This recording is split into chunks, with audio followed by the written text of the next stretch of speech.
नाम बता दीजिए। मैं अनिल बसोया, सेक्रेटरी साकेत कोर्ट। क्या कहेंगे आज जिस तरीके से साकेत कोर्ट में स्ट्राइक किए हुए हैं, क्या है पूरा कहानी बताइए। पहले तो मैं बता दूं शहनवाज जी, आपको स्ट्राइक करने का हमें कोई शौक नहीं है। अब स्ट्राइक में हम अपना नुकसान करते हैं, सारे काम छोड़ के बैठे हैं। हम भी काम करने ही आते हैं। जब हम काम करते हैं तभी कोई क्लाइंट हमें फीस देके जाता है। आज हम स्ट्राइक पे हैं क्योंकि हमें दुख है, हमारे साथ जाति हो रही है। उस जाति की आवाज अगर हम नहीं उठाएंगे तो कौन उठाएगा। पुलिस ने हमारे वकील भाइयों के खिलाफ एक झूठी एफआईआर दर्ज करी है, उसके हम विरोध में है और इसलिए हमने स्ट्राइक करी है। कब का मामला है? और ये वैसे तो हमारे एक वकील साहब है, सनलाइट कॉलोनी एरिया में रहते हैं। उनके घर के पास कुछ लोग इलीगल एक्टिविटीज करते हैं। उन्होंने उसकी कंप्लेंट देने थाने में गए तो वहां पर जो सब इंस्पेक्टर साहब है उन्होंने वो कंप्लेंट तो ली नहीं, बल्कि उन्हीं के खिलाफ बदतमीजी करी, उनके साथ मारपीट भी करी।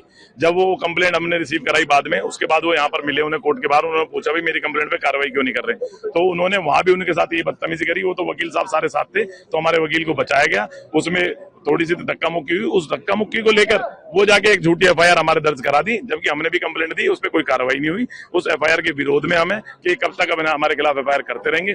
जहां वकील विक्टिम होता है और पुलिस कंप्लेनेंट होती है वहां पर तो एफआईआर हो जाती है। जहां वकील खुद विक्टिम है, हमारी कंप्लेंट पे कोई कार्रवाई नहीं करती पुलिस, क्योंकि इनके हाथ में एफआईआर है, सारा सिस्टम इनके हाथ में। तो ये सोचते हैं कि हम मनमानी करेंगे, तो इनको ये बता दिया है हमने तरीके से कि आज से पहले इन्होंने कुछ भी करा हो, लेकिन अब हमारी बार में कोई भी इस तरीके की एक्टिविटी होगी और पुलिस अपनी मनमानी करेगी तो उनको कड़े शब्दों में और कड़े तरीके से हम जवाब देने में बिल्कुल समर्थ हैं।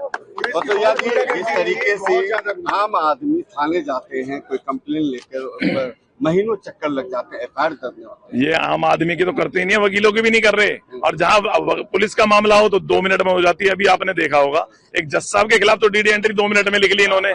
जो जज साहब जो है, उन जज साहब के भी हमने पता करा, वो जज साहब भी बिल्कुल ठीक है, उसमें भी उन पुलिस वाले साहब की गलती है। अगर ऐसा कुछ हो रहा था जो उन्होंने दिखाया कि मैंने जज साहब को ये दिया वो दिया, तो पहले कंप्लेंट क्यों नहीं करी? पहले क्यों पैसे दे रहे थे? तब कहां से आ रहे थे पैसे? उन्होंने जहां इनके खिलाफ कुछ कर दे तो ये ऑर्डर कर देते हैं। उस दिन का हमने कोर्ट का ऑर्डर भी निकलवाया है, उसमें एसएचओ को डायरेक्शन दी थी जो उसने फुलफिल नहीं करी। उससे बचने के चक्कर में उसने वो झूठी डीडी एंट्री करी और जज साहब का ट्रांसफर भी करवाया। जब तक हमारी डिमांड पूरी नहीं होगी। हालांकि इन्होंने के सुबह से मेरे पास फोन आ रहे हैं, आज शाम को दोनों डीसीपी यहाँ पर आ रहे हैं, मिलते हैं। अगर कोई वो सॉल्यूशन हमारी बात का करेंगे तो हम स्ट्राइक विड्रॉ करेंगे, अदरवाइज स्ट्राइक कंटिन्यू रहेगा। कोर्ट के अंदर कोई पुलिस वाले आ रहे हैं? कोई नहीं आ रहे हैं, हमने कड़े शब्दों में कह दिया। और कोई आ भी रहे हैं तो सीधा बाहर भगा दिया जा रहा है। हालांकि कोई पुलिस वाला सुबह से अंदर नहीं आया है और ना हम आने देंगे, इसलिए हम यहाँ खड़े हैं। जब हम काम नहीं करेंगे तो ये भी नहीं करेंगे।